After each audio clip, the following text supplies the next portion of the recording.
Okay. We are on paper 83, the Urantia book.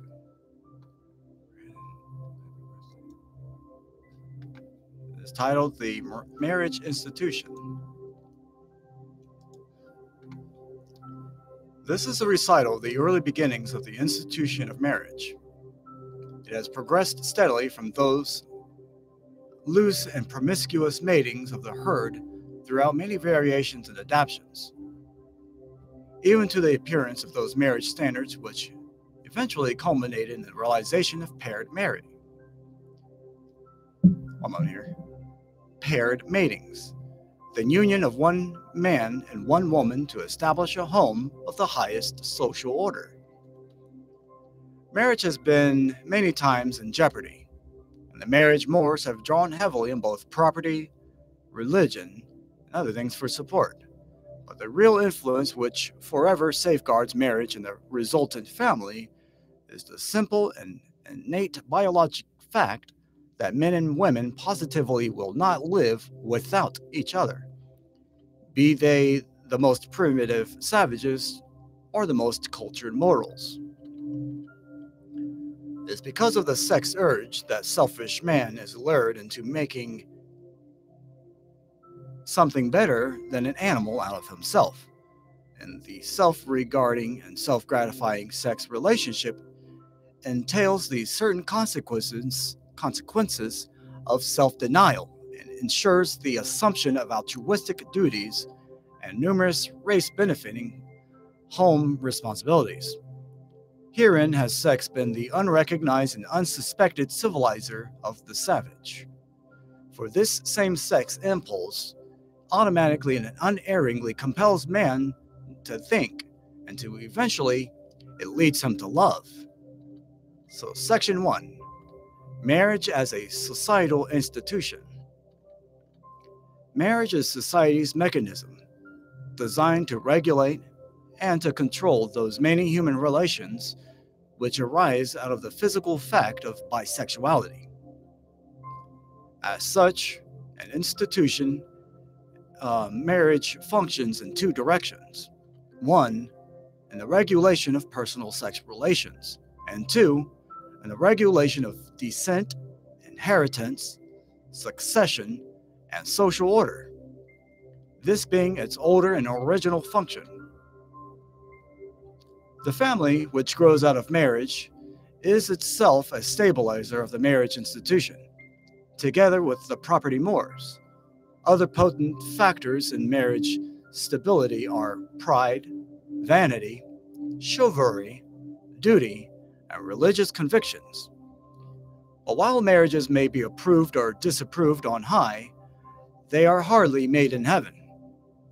The human family is a distinctly human institution, an evolutionary development. Marriage is an institution of society, not a department of the church. True, religion should mightily influence it, but should not undertake exclusively to control and to regulate it. Primitive marriage was primarily industrial, and even in modern times, it is often a social or business affair. Through the influence of the mixture of the Andite stock, and as a result of the mores of advancing civilization, marriage is slowly becoming mutual, romantic, parental, poetical, affectionate, ethical, and even idealistic. Selection and so-called romantic love, however, were at a minimum in primitive matings. During early times, husband and wives were not much together. They did not even eat together very often. But among the ancients, personal affection was not strongly linked to sex attraction. They became fond of one another largely because of living and working together. Section number 2, Courtship and Betrothal. Primitive marriages were always planned by the parents of the boy and the girl. The transition stage between this custom and the times of free choosing were occupied by the marriage broker or professional matchmaker. These matchmakers were at first the barbers, then later the priests. Marriage was originally a group affair, then a family matter. Only recently has it become an individual adventure. Coercion, not attraction, was the approach to primitive marriage. That's really interesting. So coercion is like trickery, tricking somebody to partner up with you, rather than attraction, is what they're saying for primitive marriages. So in early times, woman had no sex aloofness, only sex inferiority as inculcated by the Moors. As raiding preceded trading, so marriage by capture preceded marriage by contract. Some women would connive at capture in order to escape the domination of the older men of their tribe. They preferred to fall into the hands of the men of their own age from another tribe. This pseudo-elopement was the transition stage between capture by force and subsequent courtship by charming. An early type of wedding ceremony was the mimic flight, a sort of elopement rehearsal, which was once a common practice. Later, mock capture became a part of the regular wedding ceremony. A modern girl's pretensions to resist capture, to be reticent towards marriage, are all relics of olden customs. The carrying of the bride over the threshold is reminiscent of a number of ancient practices, among others, of the days of wife stealing. Woman was long denied full freedom of self-disposal in marriage, but the more intelligent women have always been able to circumvent this restriction by the clever exercise of their wits.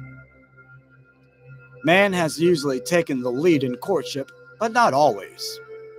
Women sometimes formally as well as covertly initiated the marriage. And as civilization has progressed, women have had an increasing part in all phases of courtship and marriage.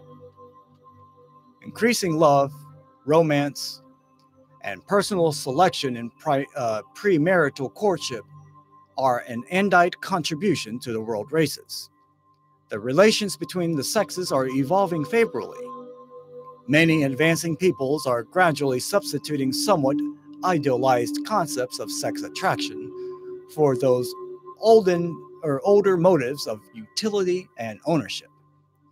Sex impulse and feelings of affection are beginning to displace cold calculation in the choosing of our life partners. The betrothal was originally equivalent to marriage. Among early peoples, sex relations were conventional during the engagement. In recent times, religion has established a sex taboo on this period between betrothal and marriage.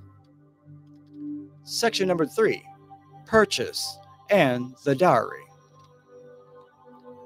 The ancients mistrusted love and promises.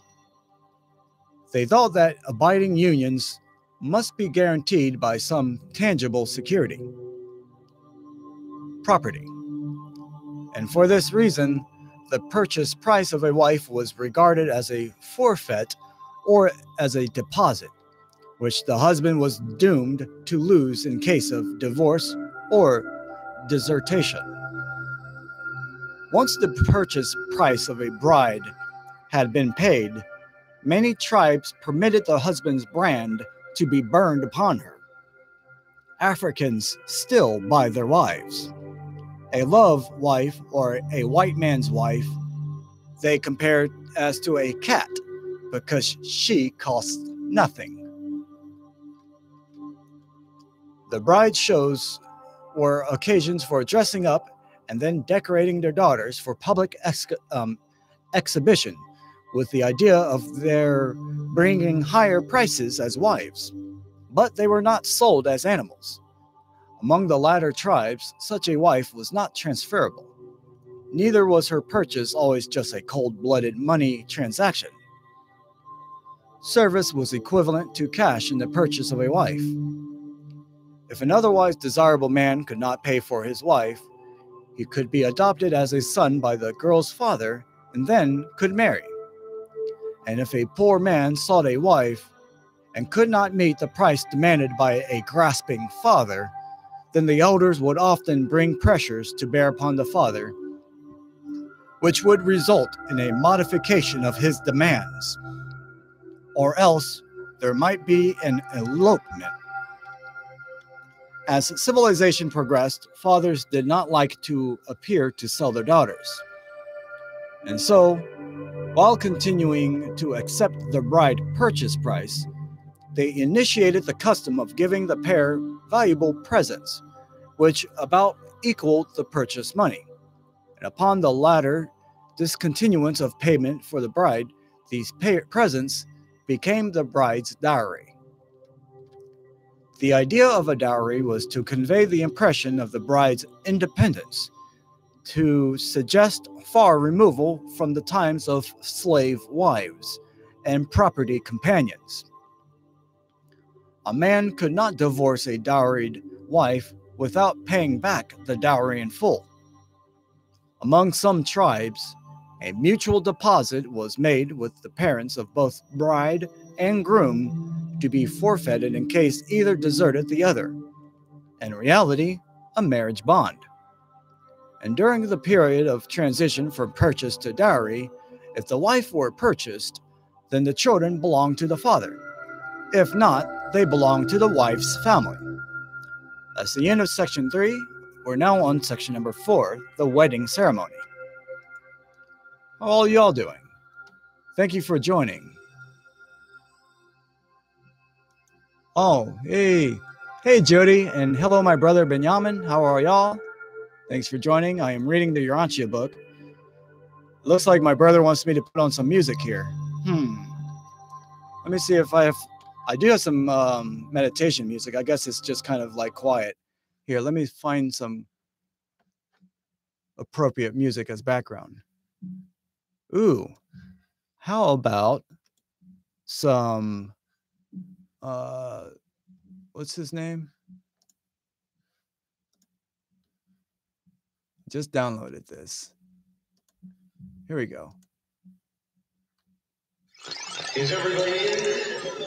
Everybody in. Is everybody in? Is everybody in? Is everybody in? Everybody. What's up, Brian Lewis? The ceremony is about to begin.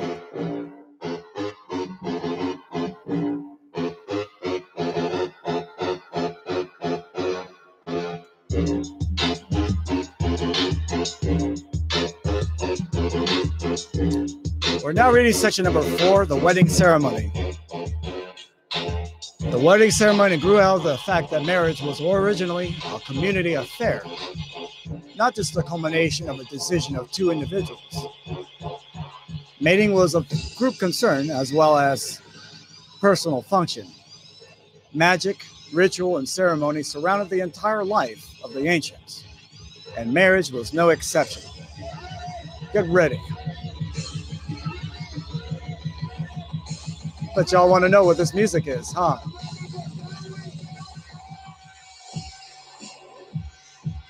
Any guys got it? Can you guess what it is?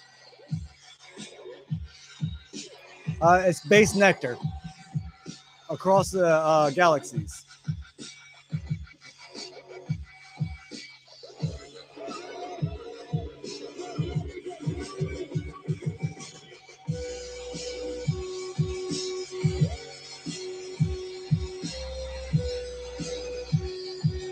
We are about to lift off here because it seems that it's time.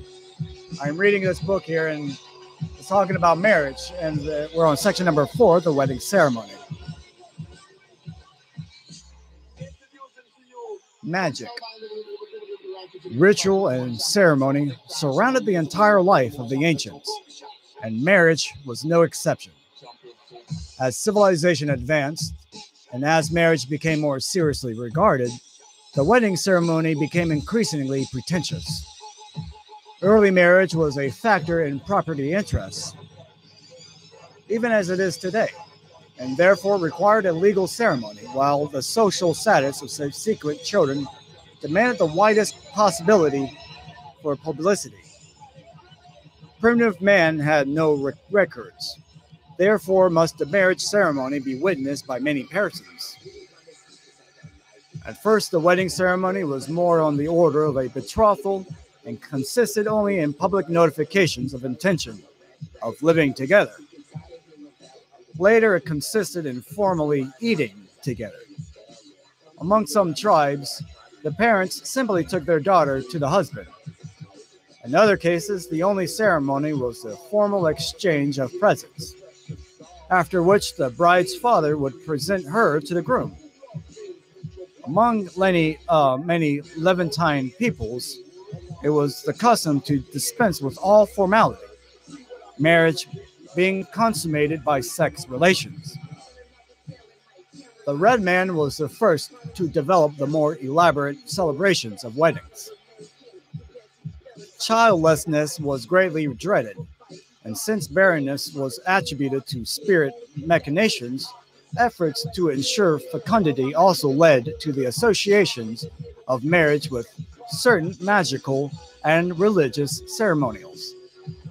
And in this effort to ensure a happy and fertile marriage, many charms were employed. Even the astrologers were consulted to ascertain the birth stars of the contracting parties. At one time, the human sacrifice was a regular feature of all weddings among well-to-do people. Lucky days were sought out, Thursday being most favorably regarded, and weddings celebrated at the full of the moon were thought to be exceptionally fortunate. It was the custom of many Near Eastern peoples to throw grain upon the newlyweds. This was a magical rite which was supposed to ensure fecundity. Certain Oriental peoples used rice for this purpose. Fire and water were always considered the best means of resisting ghosts and evil spirits. Hence, altar fires and lighted candles, as well as the baptismal sprinkling of holy water, were usually in evidence at weddings. For a long time, it was customary to set a false wedding day, and then suddenly to postpone the event so as to put the ghosts and spirits off track. You know, I wish I right now had some sage. Do a smudging ceremony for me and for those who are trying to pay attention to spirit coming through simple words. Because some of us cannot even listen to English from our brothers and sisters. I wonder why that is. Why do we have trouble hearing one another? For this reason, I am doing this live. I'm on Facebook and I'm on YouTube at the very same time, recording all of this for y'all and for my tribe. Because we all need to know this. It's about damn time, right? So I'm no longer trying to throw any of my friends and tribe off track.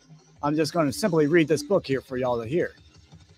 The teasing of newlyweds and the pranks played upon honeymooners are all relics of those far distant days when it was thought best to appear miserable and ill at ease in the sight of the spirits so as to avoid arousing their envy. The wearing of the bridal veil is a relic of the times when it was considered necessary to disguise the bride so that ghosts might not recognize her, and also to hide her beauty from the gaze of otherwise jealous and envious spirits. The bride's feet must never touch the ground just prior to the ceremony. Even in the 20th century, it is still the custom under the Christian Moors to stretch carpets from the carriage landing to the church altar. One of the most ancient forms of the wedding ceremony was to have a priest to bless the wedding bed to ensure the fertility of the union. This was done long before any formal weddings rituals was established. And during this period in the evolution of the marriage mores, the wedding guests were expected to file through the bedchamber at night, thus constituting legal witness to the consummation of the marriage. The luck element, that in spite of all premarital tests, certain marriages turn out bad, led the primitive man to seek insurance protection against marriage failure. It led him to go in quest of priests and magic. And this movement culminated directly in modern church weddings. But for a long time, marriage was generally recognized as consisting in the decisions of the contracting parents, and then later of the pair. While for the last 500 years, the church and the state have assured jurisdiction, now presumed to make pronouncements of marriage. That's the end of section number 4. We're now on section number 5, plural marriages. How are y'all doing?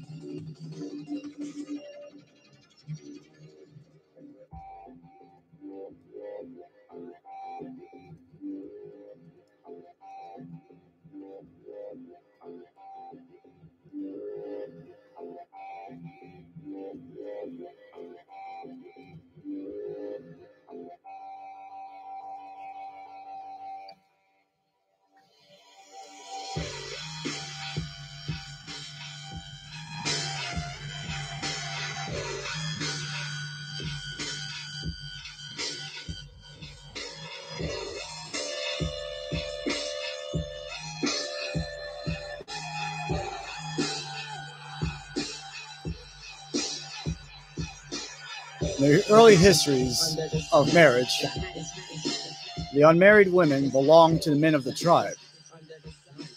Later on, a woman had only one husband at a time. This practice of one man at a time was the first step away from the promiscuity of the herd. While a woman was allowed but one man, her husband could sever such temporary relationships at will. But these loosely regulated associations were the first step toward living pairwise in distinction to living herdwise. In this stage of marriage development, children usually belong to the mother. The next step in mating evolution was the group marriage. This communal phase of marriage had to intervene in the unfolding of family life because the marriage mores were not yet strong enough to make pair associations permanent. The brother and sister marriages belonged to the group. 5 brothers of one family could marry 5 sisters of another. And all over the world, the looser forms of communal marriage gradually evolved into various types of group marriage. And these group associations were largely regulated by the totem mores. Family life slowly and surely developed because sex and marriage regulation favored the survival of the tribe itself by ensuring the survival of larger numbers of children.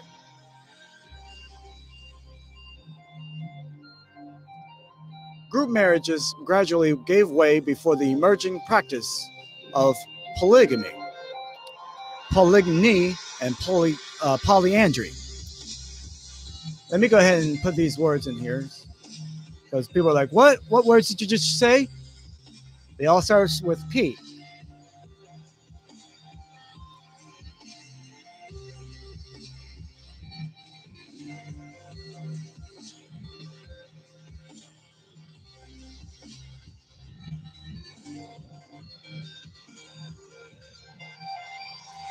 Among the more advanced tribes, these were used, but polyandry was never general, being usually limited to queens and rich women. Furthermore, it was customarily a family affair. One wife for several brothers.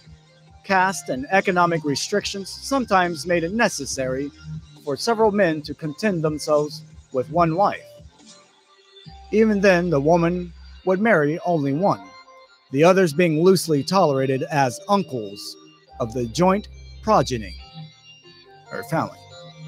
The Jewish custom requiring that a man consort with his deceased brother's widow for the purpose of raising up seed for his brother was the custom of more than half of the ancient world. This was a relic of the time when marriage was a family affair rather than an individual association. The institution of polygamy recognized at various times four different sorts of wives: the ceremonial or legal wives, two, wives of affection and permission, three, concubines and contractual wives, and four, slave wives. True polygamy, where all the wives are of equal status and all the children are equal, has been very rare. Usually, even with plural marriages, the home was dominated by the head wife, the status companion. She alone had the ritual wedding ceremony, and then only the children of such a purchased or dowry spouse could inherit, unless by special arrangement with the status wife. I hope some of you are finding this interesting because, I didn't know about this kind of stuff until after I was 30. Or roughly the age of 25 is when I started really trying to read this book here. It's called the Urantia book. You can find it online. I gave you the link. We're on paper 83, the Marriage Institution. We're now inside of section number 5, plural marriages.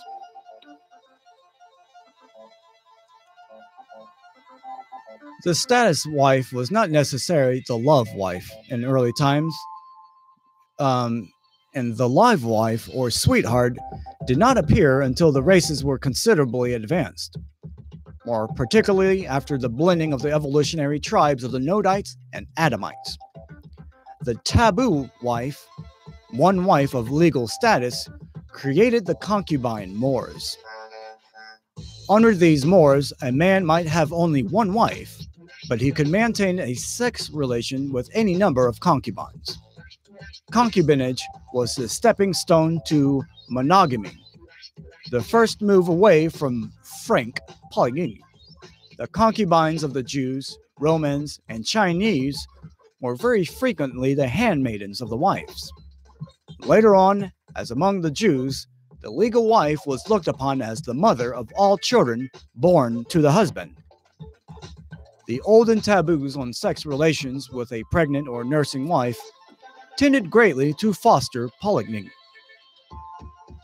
Primitive women aged very early because of frequent childbearing coupled with hard work. Such overburdened wives only managed to exist by virtue of the fact that they were put in isolation 1 week out of each month when they were not heavy with child. Such a wife often grew tired of bearing children and would request her husband to please take on a second or a younger wife, one able to help with both childbearing and the domestic work. The new wives were therefore usually hailed with delight by the older spouses. There existed nothing on the order of sex jealousy. The number of wives was only limited by the ability of the man to provide for them. Wealthy and able men wanted large numbers of children, and since the infant mortality was very high, it required an assembly of wives to recruit a large family. Many of these plural wives were mere laborers and slave wives. Human customs evolved, but very slowly. The purpose of a harem was to build up a strong and numerous body of blood kin for the support of the throne. A certain chief was once convinced that he should not have a harem, and that he should be contented with one wife, so he promptly dismissed his harem. The dissatisfied wives went to their homes, and their offended relatives swept down on the chief in wrath, and did away with him then and there. Ooh, isn't that sad? So that's the end of section 5. Section 6 is on true monogamy, pair marriage.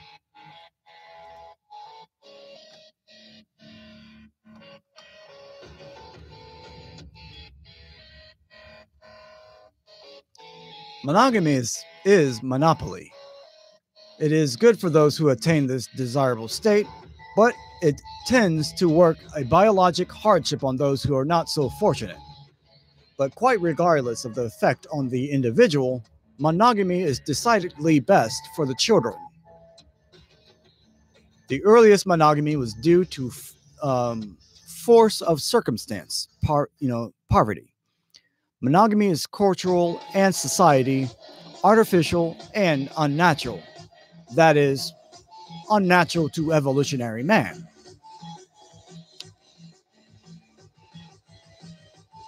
Let's see, to an ordinary man. It was wholly natural to the pure Nodites and Anamites and has been of great cultural value to all advanced races. The Chaldean tribes recognized the right of a wife to impose a premarital pledge upon her spouse to not take a second wife or a concubine. And both the Greeks and the Romans favored monogamous marriage. Ancestor worship has always fostered monogamy, as has the Christian error of regarding marriage as a sacrament. Even the elevation of the standard of living has consistently militated against plural wives. By the time of Michael's advent on Urantia, or Earth, practically all of the civilized world had attained to this level of theoretical monogamy. But this passive monogamy did not mean that mankind had become habituated to the practice of real pair marriage. While pursuing the monogamic goal, or this ideal of pair marriage, which is, after all, something of a monopoly on sex association, society must not overlook the unenviable situation of those unfortunate men and women who fail to find a place in this new and improved social order, even when having done their best to cooperate with and then to enter into its requirements for monogamy. So failure to gain mates in this social arena of competition may be due to insurmountable difficulties or multitudinous restrictions which the current Moors have imposed. Truly, monogamy is ideal for those who are in, but it must inevitably work great hardship on those who are left out in the cold of solitary existence. Let's see if I can just paste that whole paragraph there for y'all. That is what I just read. You can enjoy reading it then there, or you can find it on the website for the Urantia book. Always have this unfortunate few had to suffer so that the majority might advance under the developing mores of evolving civilizations. But always should the favored majority look with kindness and consideration on their less fortunate fellows who must pay the price of failure to attain membership in the ranks of those ideal sex partnerships, which afford the satisfaction of all biologic urges under the sanction of the highest mores of advancing social evolution. Monogamy always has been, and now is, and forever will be the idealistic goal of human sex evolution. This ideal of true pair marriage entails self-denial, and therefore does it so often fail just because one or both of the contracting parties are deficient in that acme of all virtues, rugged self-control. Monogamy is the yardstick which measures the advance of social civilization as distinguished from purely biologic evolution. Monogamy is not necessarily biologic or natural, but it is indispensable to the immediate maintenance and further development of social civilization. It contributes to a delicacy of sentiment, a refinement of moral character, and a spiritual growth which are utterly impossible in polygamy. A woman can never become an ideal mother when she is all the while compelled to engage in rivalry for her husband's affections. Pair marriage favors and fosters that intimate understanding and effective cooperation, which is best for parental happiness, child welfare, and social efficiency. Marriage, when began in crude coercion or word trickery, is gradually evolving into a magnificent institute of self-culture, self-control, self-expression, and self-perpetuation.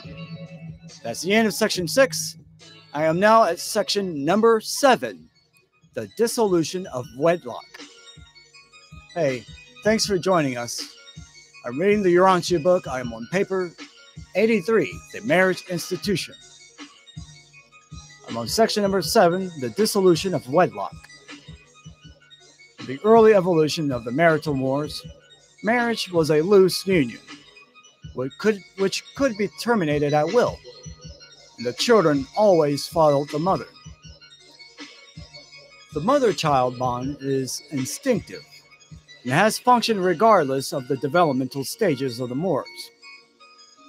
Among primitive peoples, only about 1/2 of the marriages proved satisfactory.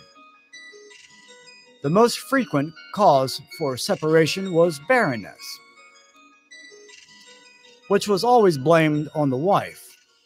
And then the childless wives were believed to become snakes in the spirit world. Wow, isn't that weird? Under the more primitive Moors, divorce was had at the option of the man alone. And these standards have persisted to the 20th century among some peoples. As the Moors evolved, certain tribes developed 2 forms of marriage. The ordinary. Let me turn up this music because this music is awesome. I'm listening to Bass Nectar.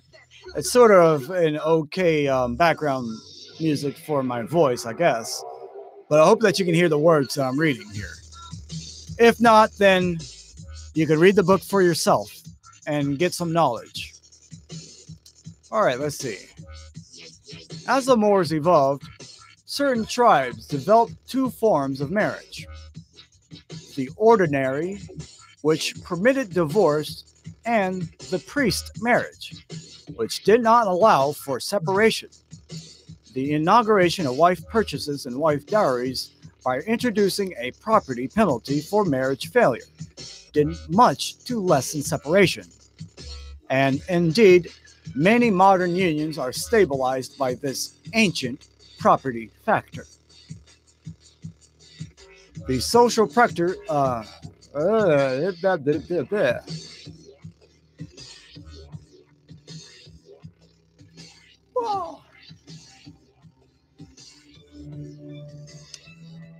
the social pressure of community standing and property privileges has always been potent in the maintenance of the marriage taboos in Moors. Down through the ages, marriage has made steady progress and stands on advanced ground in the modern world, notwithstanding that it is threateningly assailed by widespread dissatisfaction among those peoples where individual choice, a new liberty,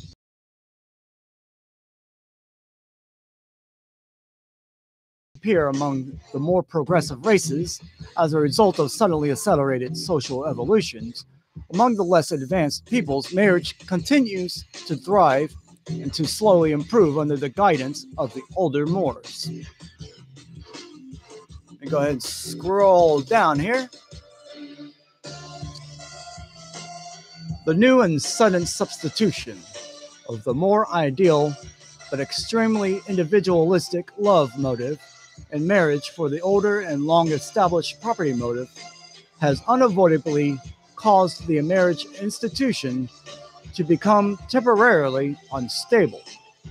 Man's marriage motives have always far transcended actual marriage morals, And in the 19th and 20th centuries, the Occidental ideal of marriage has suddenly far outrun the self-centered and but partially controlled sex impulses of the races.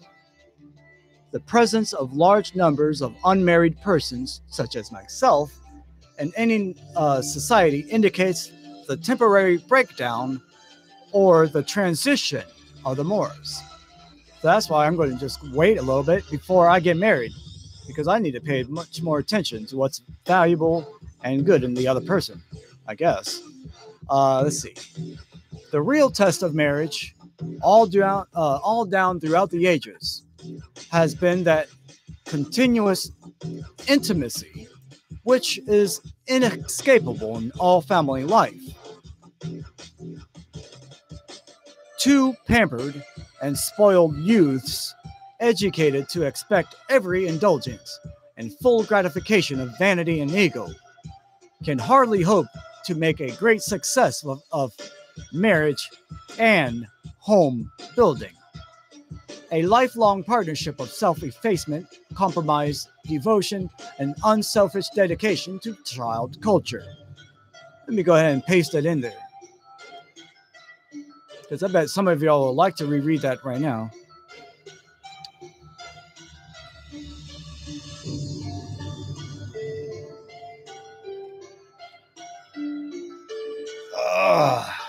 So I'm reading the Urantia book.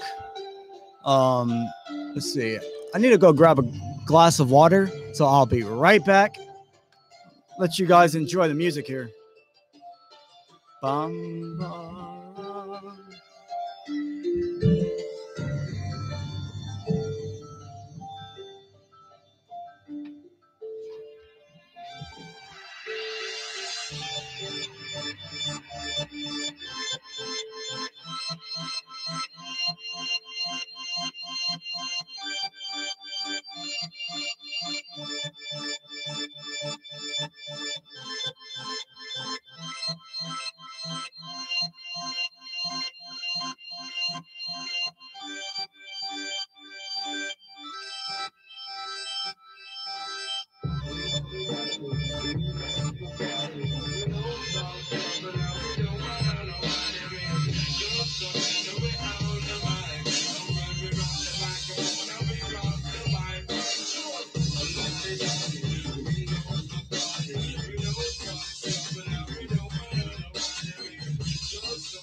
Hey, blessings, everybody. I hope you're all doing good.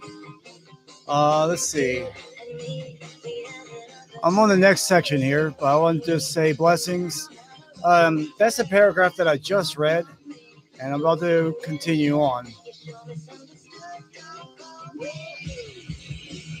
I love this music. Bass Nectar, right?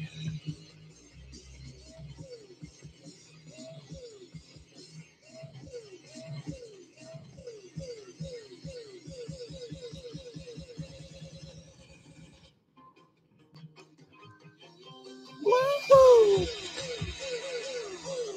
All right. Now to continue our reading here.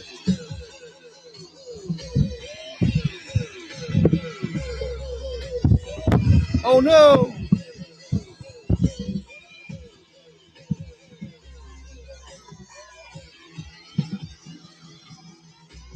high degree of imagination and fantastic romance entering into courtship is largely responsible for the increasing divorce tendencies among modern Occidental peoples, all of which is further complicated by women's greater personal freedom and increased economic liberties. Easy divorce, when the result of lack of self-control or failure of normal personality adjustments, only leads directly back to those crude societal stages from which man has emerged so recently and as the result of so much personal anguish and racial suffering.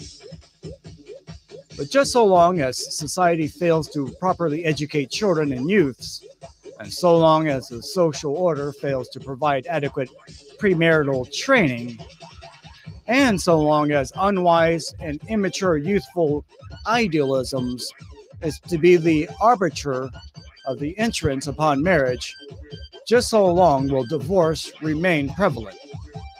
And insofar as the social group falls short of providing marriage preparation for youths, to that extent much divorce functions as the social safety valve which prevents still worse situations during the ages of the rapid growth of the evolving mores. The ancients seems to have regarded marriage just about as seriously as some present-day people do, and it does not appear that many of the hasty and unsuccessful marriages of modern times are much of an improvement over the ancient practices of qualifying young men and women for mating. The great inconsistencies of modern society is to exalt love and to idealize marriage while disapproving of the fullest examination of both. Very interesting. So now we're on section number 8, the idealization of marriage. Marriage, which culminates in the home, is indeed man's most exalted institution, but it is essentially human. It should never have been called a sacrament. The Sethite priests made marriage into a religious ritual, but for thousands of years after Eden, mating continued as a purely social and civil institution. The likening of human associations to divine associations is most unfortunate. The union of husband and wife in the marriage-home relationship is a material function of the morals of the evolutionary world. True, indeed, such spiritual progress may accrue subsequent upon the sincere human efforts of husbands and wives to progress. But this does not mean that marriage is necessarily sacred. Spiritual progress is attendant upon sincere application to other avenues of human endeavors. Neither can marriage be truly compared to the relation of the adjuster to men, nor to the fraternity of Christ Michael and his human brethren. At scarcely any point are such relationships comparable to the association of husband and wife. And it is most unfortunate that the human misconception of these relationships has produced so much confusion as to the status of marriage. It is also unfortunate that certain groups of morals have conceived of marriage as being consummated by divine action. Such beliefs lead directly to the concept of the, how do you say that word? Indissolubility of the marital state. I guess for it to not be dissolved, regardless of the circumstances or wishes of the contracting parties. But the very fact of marriage dissolution itself indicates that deity is not a conjoining party to such unions. If God has once joined any two things or persons together, then they will remain thus joined until such a time as the divine will decrees their separation. But regarding marriage, which is a human institution. Who shall presume to sit in judgment, to say which marriages are unions that might be approved by the universe supervisors, in contrast with those which are purely human in nature and origin? Nevertheless, there is an ideal of marriage on the spheres of on high. On the capital as such, or on each local systems, the material sons and daughters of God do portray the height of the ideals of the union of man and woman, the bonds of marriage, and for the purpose of procreating and rearing offspring. After all, the ideal mortal marriage is humanly sacred. Marriage always has been and still is man's supreme dream of temporal ideality. Through this beautiful dream, though this beautiful dream is seldom realized in its entirety, it endures as a glorious ideal, ever luring, progressing mankind on to greater strivings for human happiness. But young men and women should be taught something of the realities of marriage before they are plunged into the exacting demands of the inter-associations of family life. Youthful idealization should be tempered.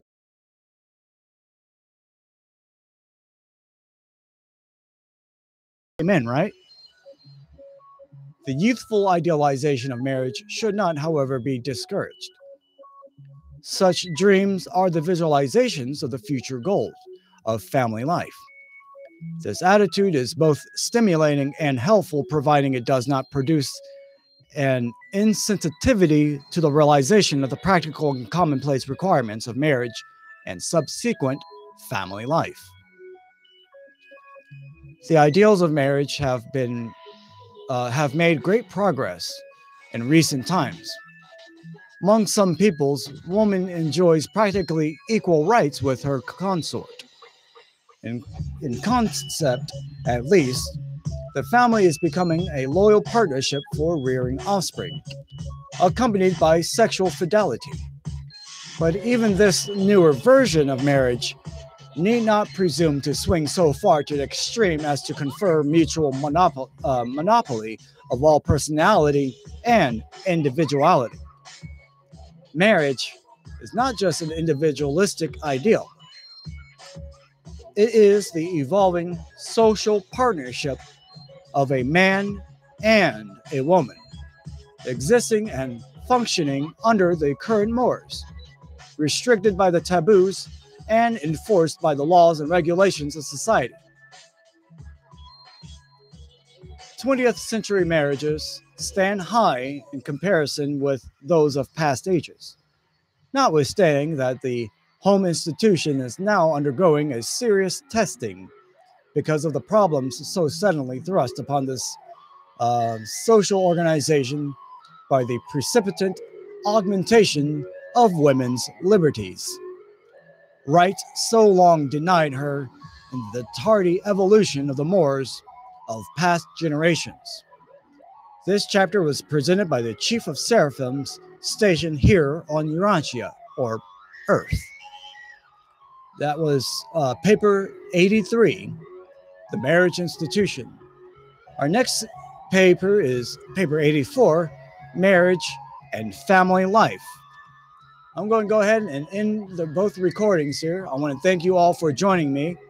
Blessings and aloha. Hey, it looks like I went for almost 1 hour. Oh my gosh, my throat is so dry. And nobody has signed up yet for the studio. This is all mine. Yay! Actually, I will pause all this for a little bit. I'm going to go downstairs to see if there's anybody who wants to join me up here in the studio. If not, then I'll just be up here alone. But I would love to have some people up here with me to, provide important insights and perspective. Bless you all and aloha.